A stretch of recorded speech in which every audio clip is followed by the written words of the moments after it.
एक जंगल में एक हाथी और एक बकरी रहते थे। दोनों बहुत पक्के दोस्त थे। दोनों साथ में मिलकर हर दिन खाने की तलाश करते और साथ में ही खाते थे। एक दिन दोनों खाने की तलाश में अपने जंगल से बहुत दूर निकल गए। वहाँ उन्हें एक तालाब दिखाई दिया।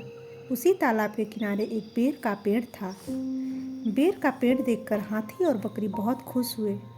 वह दोनों बेर के पेड़ के पास गए। फिर हाथी ने अपनी सूंड से बेर के पेड़ को जोर से हिलाया और जमीन पर ढेर सारे पके हुए बेर गिरने लगे। बकरी जल्दी जल्दी गिरे हुए बेरों को इकट्ठा करने लगी। संयोगवश उसी बेर के पेड़ पर एक चिड़िया का घोंसला भी था, जिसमें चिड़िया का एक बच्चा सो रहा था और चिड़िया दाने की खोज में कहीं गई हुई थी। बेर का पेड़ जोर जोर से हिलाने के कारण चिड़िया का बच्चा घोंसले से बाहर तालाब में गिर पड़ा और डूबने लगा। चिड़िया के बच्चे को डूबता हुआ देखकर उसे बचाने के लिए बकरी तालाब में कूद गई, लेकिन बकरी को तैरना नहीं आता था। इस वजह से वह भी तालाब में डूबने लगी। बकरी को डूबता हुआ देखकर हाथी भी तालाब में कूद गया और उसने चिड़िया के बच्चे और बकरी दोनों को डूबने से बचा लिया। इतने में चिड़िया भी वहाँ पर आ गई और वह अपने बच्चे को सही सलामत देखकर बहुत खुश हुई।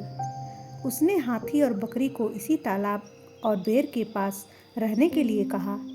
तब से हाथी और बकरी भी चिड़िया के साथ उस बेर के पेड़ के नीचे रहने लगे। कुछ ही दिनों में चिड़िया का बच्चा बड़ा हो गया। चिड़िया अपने बच्चे के साथ जंगल में घूम कर आती थी और हाथी और बकरी को जंगल में किस पेड़ पर फल लगे हैं इसकी जानकारी देती थी। इस तरह हाथी, बकरी और चिड़िया मज़े में रहते और खाते पीते थे। तो दोस्तों, इस कहानी से हमें यह सीख मिलती है कि हमें किसी का बुरा नहीं करना चाहिए। अगर हमारी गलती से किसी को परेशानी होती है तो उस गलती को सुधारना चाहिए और मनमुटाव दूर करते हुए एक दूसरे की मदद करनी चाहिए। तो दोस्तों, आज की हमारी कहानी आप लोगों को कैसी लगी? ऐसी ही कहानियों के लिए पूनम सिंह स्टोरीज को सब्सक्राइब कीजिए, अपने फैमिली और दोस्तों के साथ शेयर कीजिए। तो मिलते हैं किसी और ऐसी रोचक कहानी के साथ। तब तक के लिए नमस्कार दोस्तों।